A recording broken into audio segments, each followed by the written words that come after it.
Weekday listeners a report on her progress. You're invited to a full day of fact and fun on NBC's Weekday tomorrow. Now, stay tuned for Biographies in Sound on NBC. Transcribed. When he came into a room, he was a remarkable presence. The room was just full of electricity. The National Broadcasting Company presents A Biography in Sound.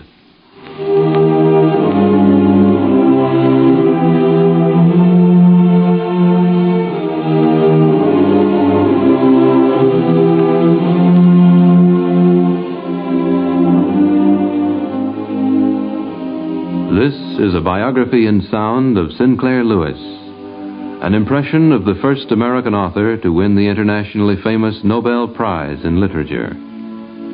The story of this man, who became not only a famous writer, but a remarkable personality of our times, is told by the voices of those who knew him.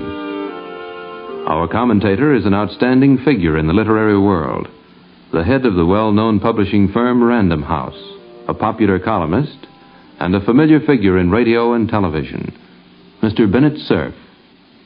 Today, more than 5 years after his death, the mention of the name Sinclair Lewis brings forth affectionate recollections, violent criticisms, and contradictory statements.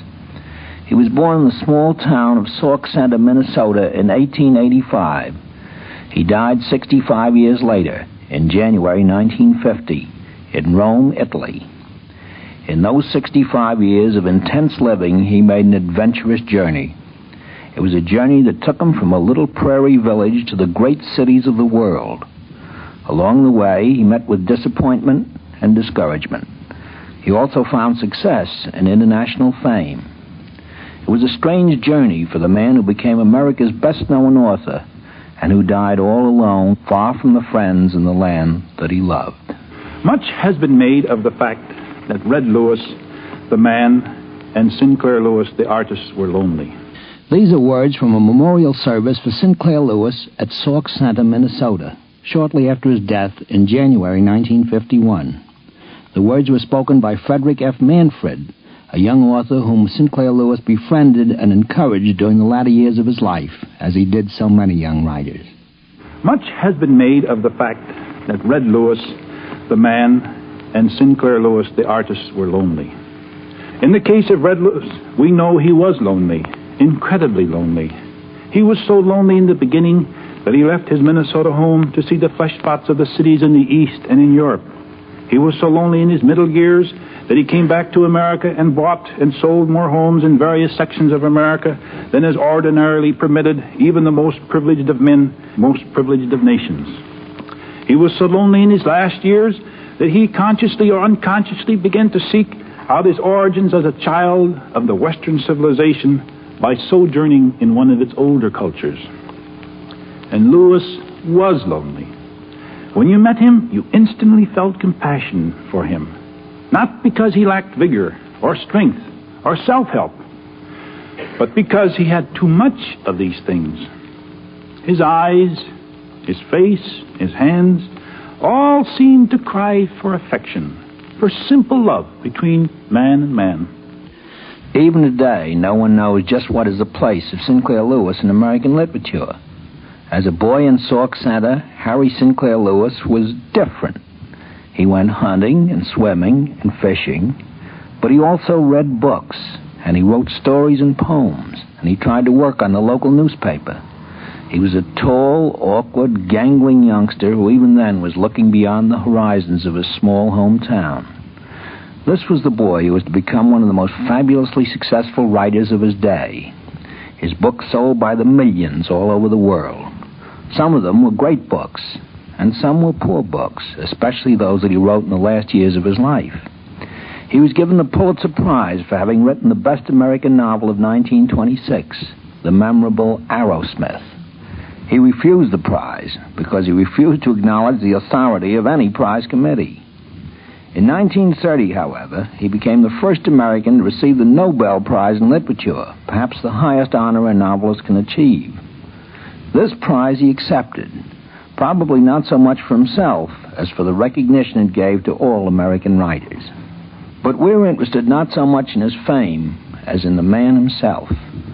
He came east from that Minnesota background to Yale University, where he was a rebel and a misfit among the more sophisticated products of the Eastern prep schools.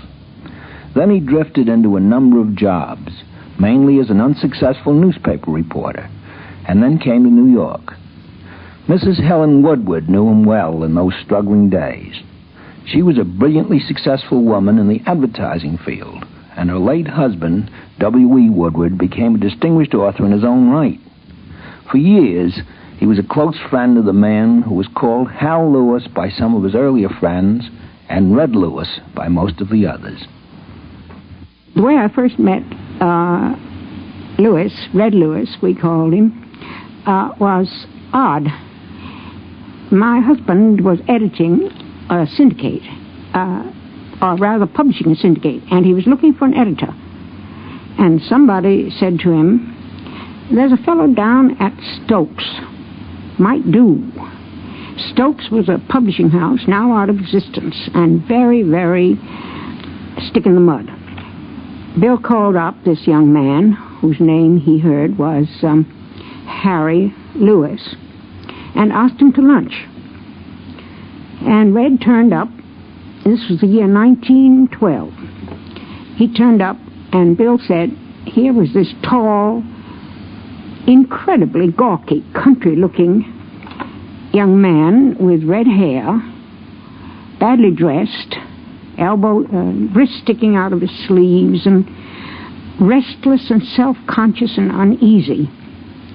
And so they sat down, and Bill told him what he wanted, and they had an awfully good time.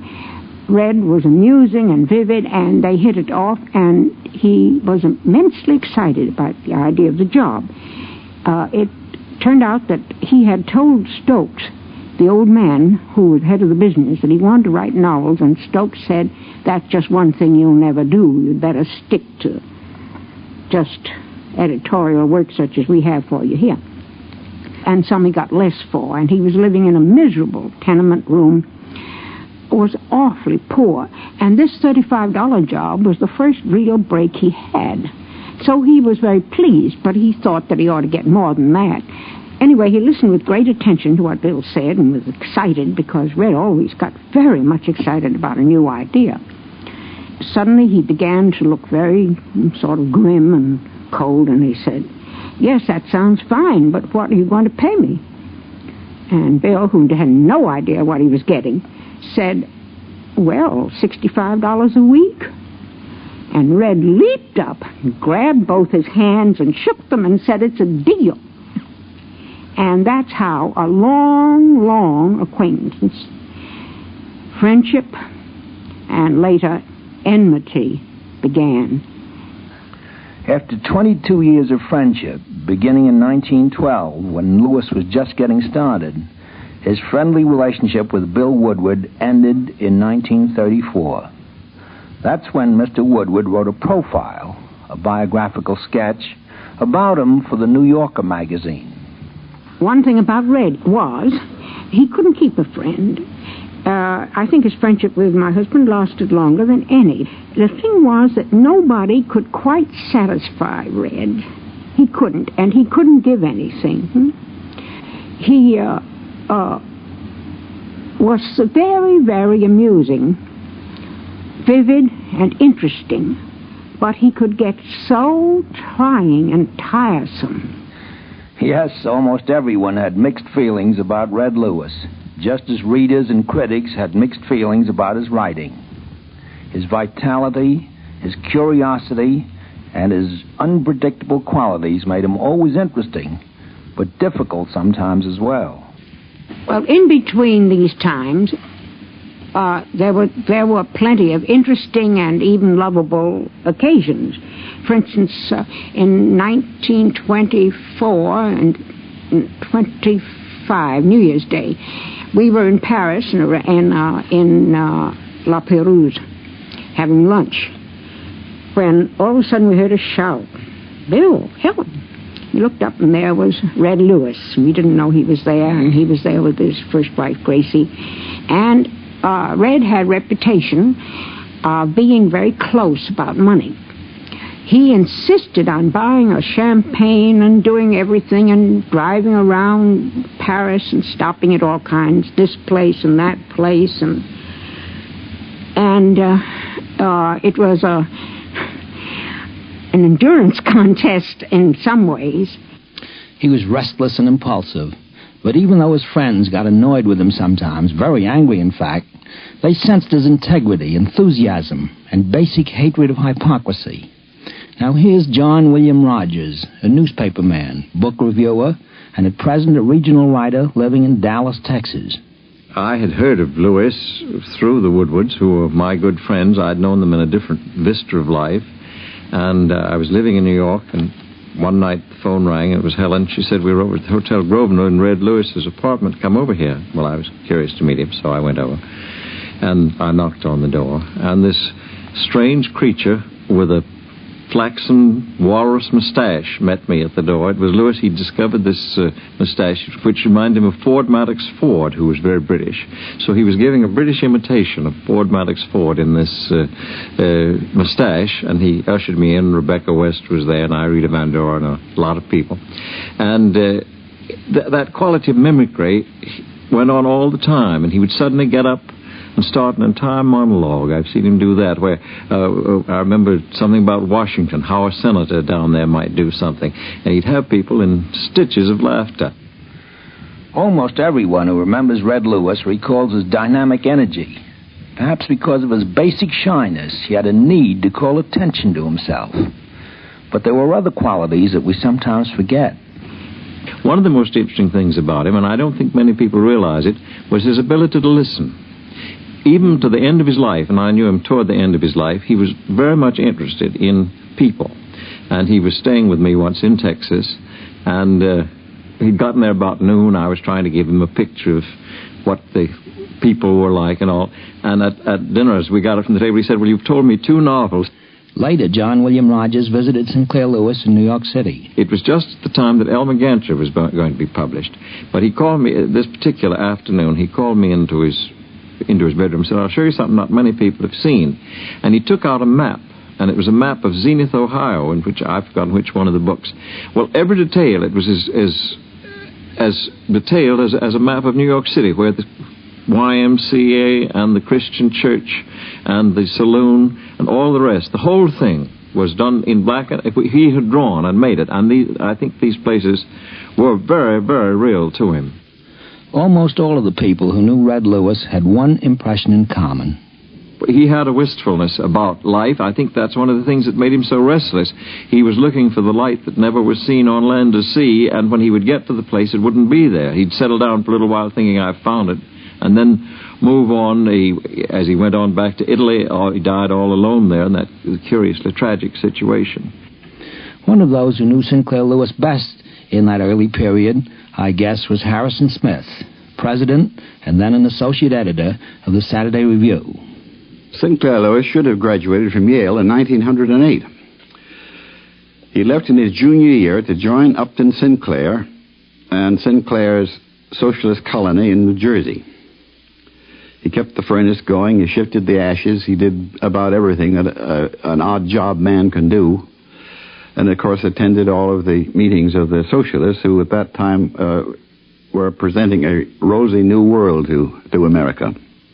Although the friendship was difficult sometimes, Harrison Smith and Sinclair Lewis remained friends through the years. I lived with them through some of their more frenzied battles, but they always made up at the end. In all my experiences with Lewis, I always thought of him in the early years as one of the most brilliant men I've ever met. He was a conversationalist who was staggering. Very often he would face a whole group of people at a dinner or anywhere, and you would suddenly hear the voice of the Middle West. He imitated all of his characters before he put them into his books. He knew what they were going to say. He knew what they were like. I knew him at the time when he was working for William Morrow, the publisher, and was bringing out the first of his 3 or 4 books, which people have lost sight of since. One was a boy's book. The other one was an airplane novel called The Trail of the Hawk. Another one was Our Mr. Wren. Now, Our Mr. Wren was the first sign that anyone had that Lewis was or could be a great writer. It's a most distinguished book. He'd gone abroad for the first time and was a lonely man in London.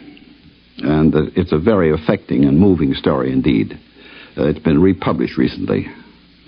Then, of course, after that came his chance in life. George H. Doran and Company took him on as editor and advertising manager. But what he wanted was to be able to make enough money so that he could be completely free to write. To do that, he did a good deal of work for the Saturday Evening Post, serials and whatnot. They were not good literature, although they were excellent reading. And it provided him with enough money to start his career as a writer. And he had in the back of his mind, and had for several years, Main Street. He knew from the beginning that Main Street was going to do something to the United States. He had no doubt about it at all. He had actually written a part of Main Street when he was in his last year in Yale. The manuscript was called the Village Virus. I don't think there's a word in the Village Virus that ever appeared in Main Street, but he used that plot, which had been in his mind for so many years. And, of course, as everyone knows, it was instantaneously successful, and it made Lewis a famous writer right from the beginning. In the end, this and other books that began to pour out of him gave him, as everyone knows, the Nobel Prize in literature. He went over and stood up on his feet in his dress clothes with his raw, red, Middle Western countenance and told the world through them what he thought of American literature and what he thought of the critics of American literature. It was certainly the most unusual speech that anyone had ever made or ever perhaps will make. When Sinclair Lewis was awarded the Nobel Prize in 1930, he had written such novels as Main Street, Babbitt, Arrowsmith, Elmer Gantry, and Dodsworth. To many people, each of these novels was a harsh criticism of American life. They were furiously indignant that Lewis should be honored as a great or even a representative American writer. In accepting the Nobel Prize, Sinclair Lewis struck back at these critics. Among other things, he said, "To a true blue professor of literature in an American university, literature is not something that a plain human being living today painfully sits down to produce.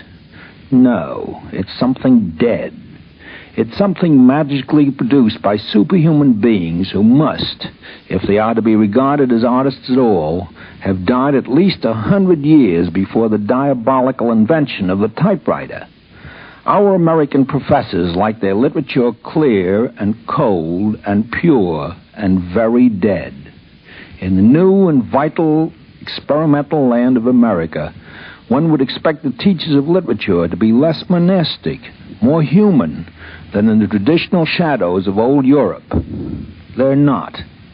With a wealth of creative talent in America, our criticism has most of it been a chill and insignificant activity pursued by jealous spinsters, ex-baseball reporters, and acid professors."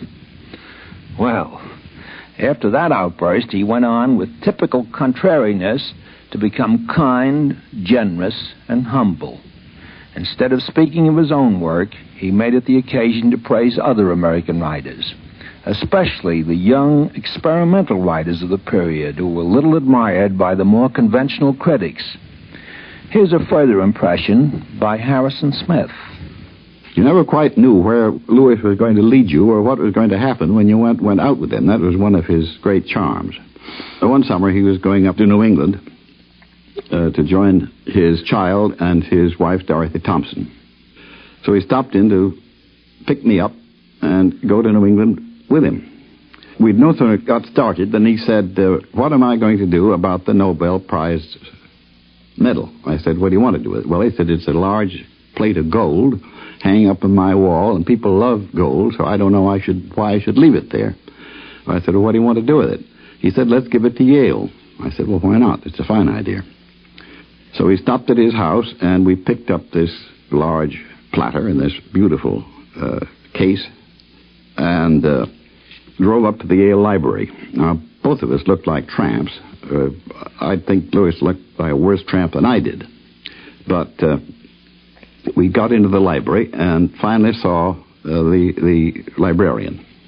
I had a little speech already made, which Lewis and I had concocted together. So I said, Dr. Rush, this is Sinclair Lewis, author of Main Street, and he has the Nobel Prize medal which he wants to give the library. Well, Dr. Rush looked at me and he looked at Lewis, and I was certain right then that he thought somebody was pulling his leg, because Lewis did not look like a distinguished writer, and I certainly didn't look like an editor of any kind. So Dr. Rush said, well, medals. He said, what do you mean medals? He said, we don't accept medals, you know. He said, we have some medals here if you gentlemen want to see them. I said, we don't want to see your medals. We want to hand Yale the Nobel Prize award in literature given to Mr. Sinclair Lewis, who's standing right in front of you. Dr. Rush said, well, I don't understand, gentlemen, what this is all about. So I took this huge medal, opened it, and presented it to him. He looked at it and said, I'm sorry, we can't do anything about it. So Lewis and I went downstairs, and he was infuriated. In the first place, we'd had to wait downstairs a half an hour before this gentleman would see us. Now, oddly enough, there were a couple of youthful reporters there. One of them from the New Haven newspaper, and the other one from the Yale newspaper. And they got wind of this. So by the time Lewis and I got up into Vermont, the papers had it all over the United States. Yale Library refuses to accept Sinclair Lewis gold medal. Sinclair Lewis had a knack for making news. Seems he was always on the front page for some reason or other. Sometimes he got into situations or made statements that he regretted very soon himself. But for better or for worse, Red Lewis always had to be himself.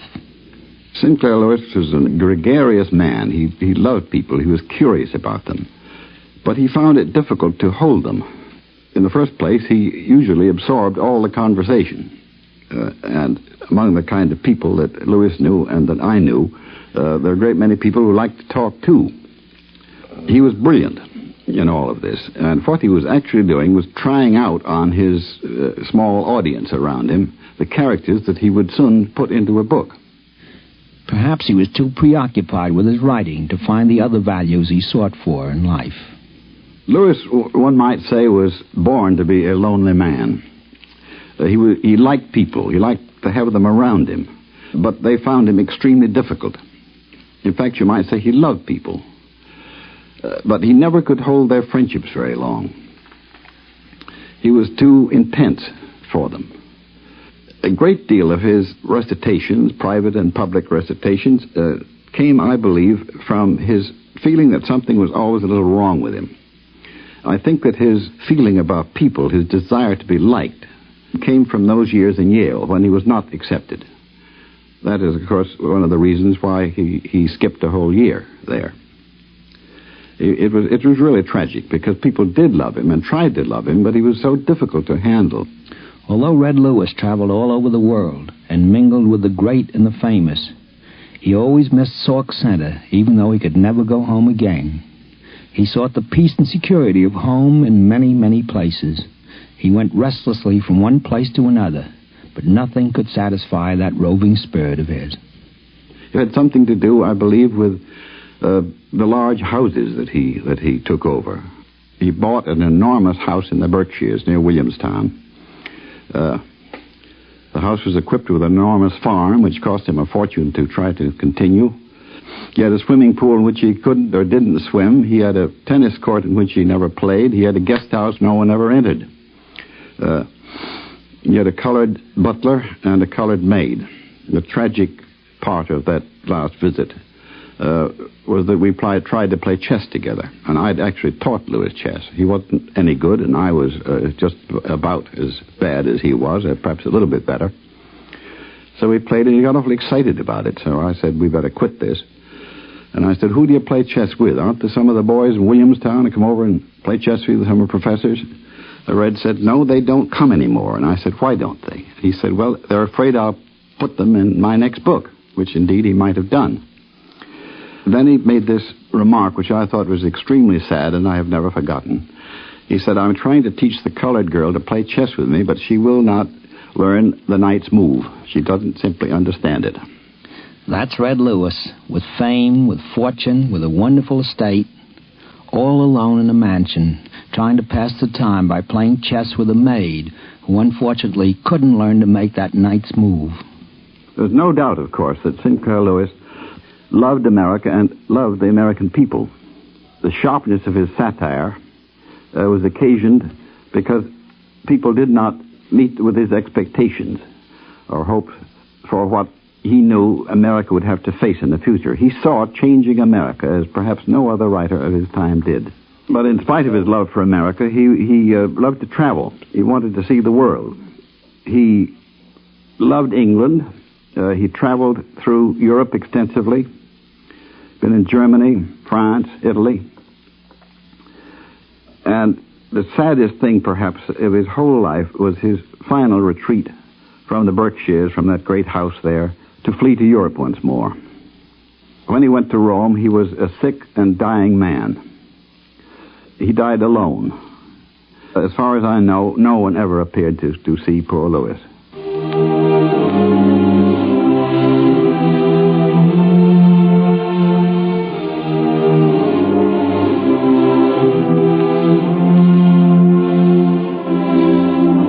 This is a biography in sound of Sinclair Lewis, created by the voices of those who knew him, with Bennett Cerf as our commentator. Our program will continue after a brief pause for station identification.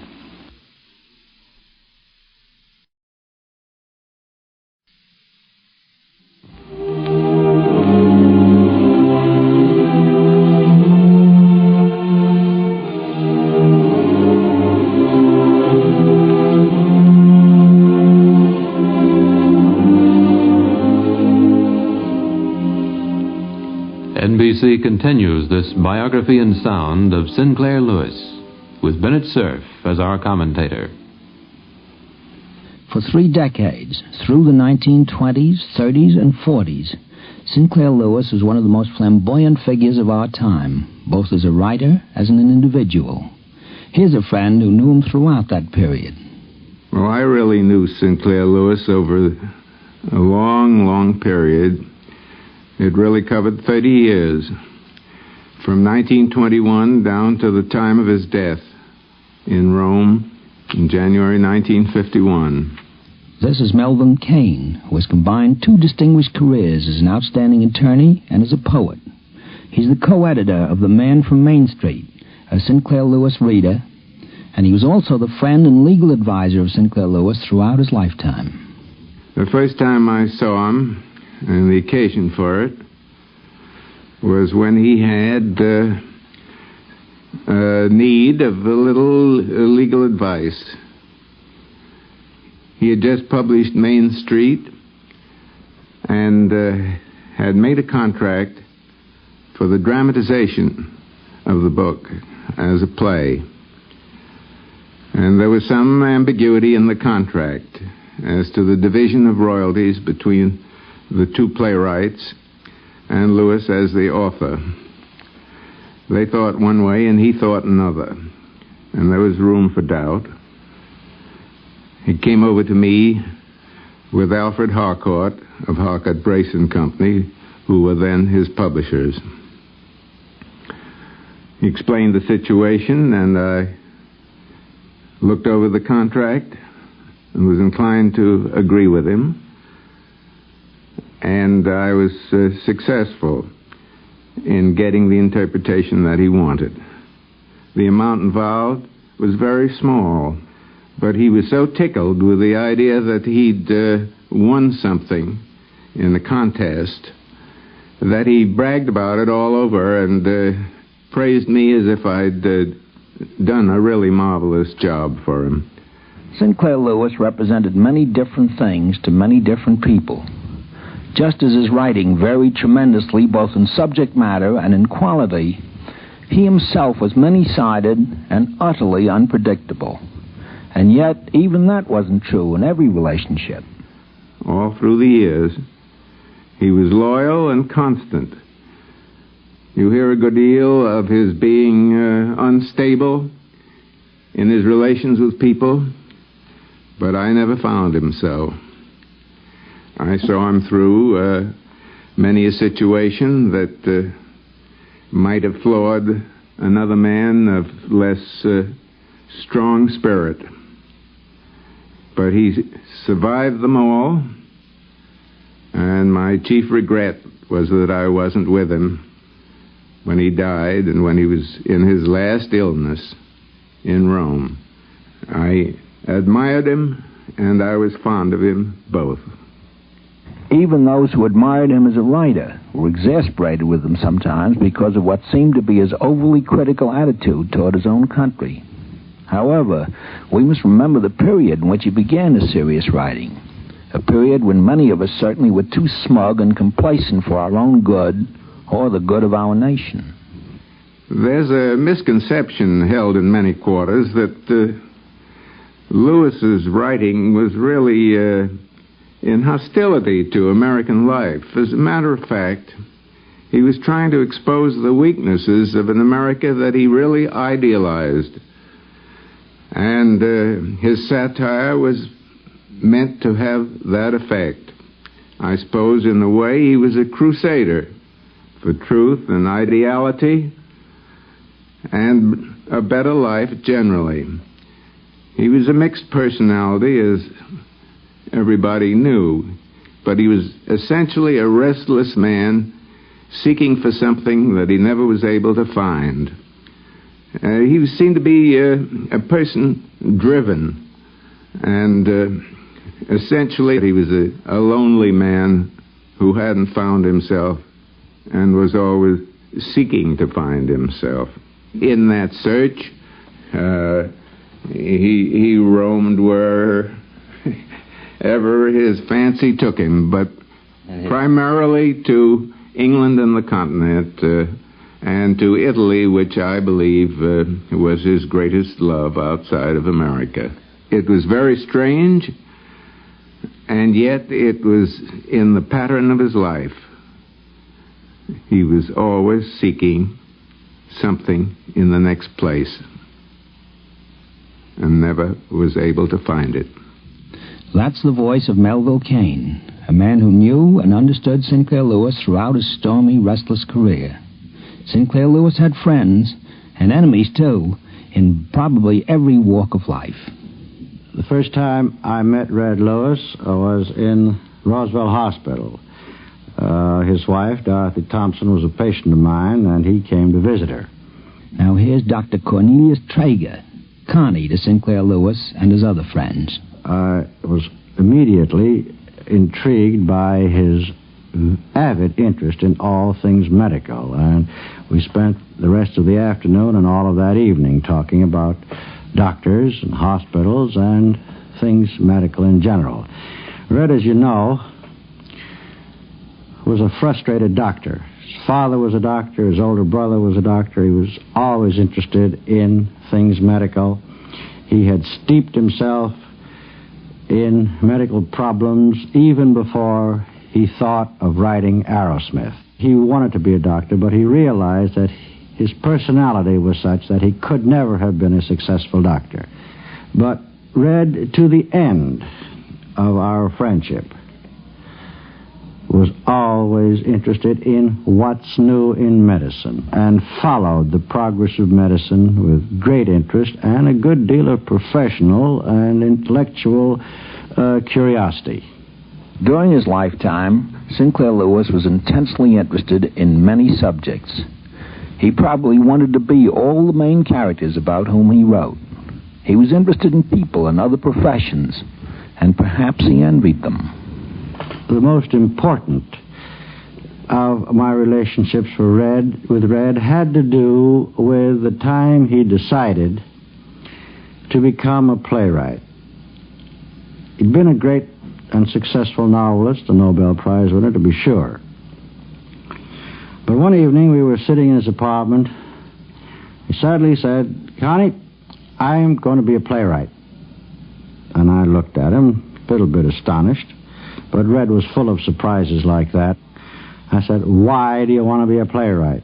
you're doing all right. You're a successful novelist. You've led a very full life.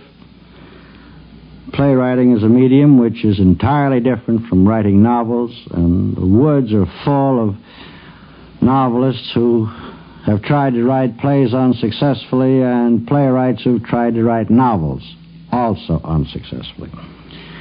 He said, I'm sick of this way of living. When I write a book, and I've lived my life by this pattern, when I write a book, the idea comes to me, I mull over it for a while, I think about it. The whole idea then suddenly comes into focus, it gels. Then I prepare meticulous, careful maps of locale. And then I lock myself up in a room with a typewriter, and 2 years later I emerge with a book. It's a lonesome life. I don't like to be interrupted. I'm crabby and cranky and alone. And he says, that's been my life.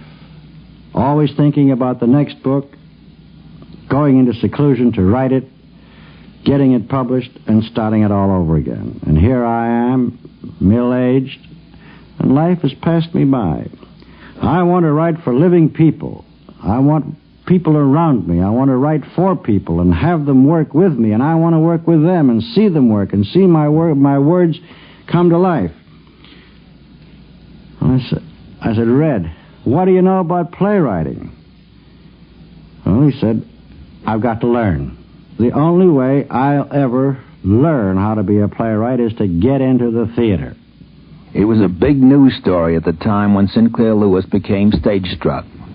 It isn't often that a distinguished and successful novelist tries to take up another career. He arranged to join a summer stock company in Cohasset, Massachusetts. And I went along with him, lived with him for several weeks in Cohasset. The first play he ever played in was one that he had written himself. It Can't Happen Here. He took the part of the country editor. Doremus Jessup, I believe, was the character. And I must say, after many years of going to theater, that he played that part the first week magnificently. During this first week of his performance, he became enamored of the theater. He became interested in the techniques of the theater and began talking the theater jargon, such as upstage, downstage, center lights, double takes, and so forth. By the second week, he thought he was a professional actor, and the second week performance was really horrible. At that point, Red became not an actor but a ham. And he stayed a ham throughout his entire acting career. Red never became a successful playwright. He wrote a play, Angela Was 21, I think it was. He wrote it first with one actress in mind, then he changed to another, and finally to a third actress. The play opened in Columbus, Ohio. I went out to Columbus to see it. It was awful. Red played it himself. And again, it was poignantly bitter to me because Red tried so hard to put all his knowledge of literature, all his virtuosity with words, all that he had learned in the theater into this one great tour de force. And it was just not his medium, not his milieu. He kept that show on the road for several weeks, lost a pile of money, never brought it to New York. There were those who were mighty amused by the idea of tall, gangling, awkward Red Lewis wanting to be a matinee idol. But there was a reason for it, a deeply human reason. We must understand that Red's reason for going into the theater was not that he wanted more fame or kudos or recognition or even the feeling of conquering a new field. Red was lonesome. He was the lonesomest man I have ever known. He exploited his friends because of his utter, desolate lonesomeness. He hated to be alone. And he went into the theater because this, he thought, was a cure for abolishing this tremendous loneliness of which he suffered all his life. That was the voice of Dr. Cornelius Traeger, telling us a part of Sinclair Lewis's life that is indicative of the total personality of the man. Here's a friend who knew him in a different kind of relationship. When we think of Lewis the man and his success, we think that his success was achieved without any previous notice, as it were. This is Harry Moore, a senior editor of Random House publishing firm. He knew Sinclair Lewis throughout his professional career and worked with him as an editor of many of his books. Harry Moore also was co-editor with Melville Cain of The Man from Main Street, that book about Sinclair Lewis that I mentioned previously. As a matter of fact, Lewis spent an apprenticeship of about 8 to 10 years of the hardest kind of literary work and struggle before he appeared to the world with his famous novel Main Street. The publication of Main Street in 1920 was an overnight success and immediately made Sinclair Lewis. But the sudden acclaim was a bit ironical. This was a man who for years had done a full day's work in a New York office, and then at home he worked late at night or early in the morning, writing at the kitchen table. In his early days, he was a magazine editor, a proofreader, and later on he became a publicity man with the old George H. Doran Company. My own job at that time was the publicity man for Doubleday's, Doubleday Paging Company at that time. And Red and I, being old friends, used to meet for lunch about once a week and lie to each other about our great publicity exploits.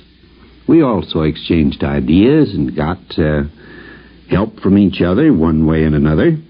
One evening after work, Red and a couple of other fellows and myself were sitting at the old Martinique having a drink. And pretty soon Red got up and said, "Excuse me, I'll be back in about 15 minutes.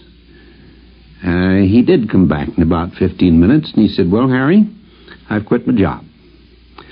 I've just about finished my novel Main Street, and I'm not going to work anymore." And that was when he ceased his employment with publishers, and thereafter he remained an author. I had a long association with Sinclair Lewis, his editor. When he'd finished the second or the third version, we would sit down and go over the manuscript together. While working with Sinclair Lewis as an editor, Harry Moore often visited and stayed with him at one of his many country homes. Red liked to get up early in the morning and work. He would get up at 5 or 6 o'clock and have his thermos of coffee. Then he would sit down to work and work till 9 or 10 o'clock. Those were among his best hours of work. I, myself, was more inclined toward the night shift. And what we would frequently do was that I would read late at night. Then I would leave at his door the batch of manuscript that I had read with my notes and go to bed. Red would get up at 5 o'clock the next morning, take them in, look at them. Then by 11 o'clock, we were ready to get together and fight the battle over those notes. And so it would go. People think of Lewis as being intolerant, temperamental, difficult, and, if I may say so, on the irritable side. This was not true in the working of his books. This was all a part of his character, because he was a man who was meticulous in the discharge of his obligations and responsibilities. I remember that he used to say that he could get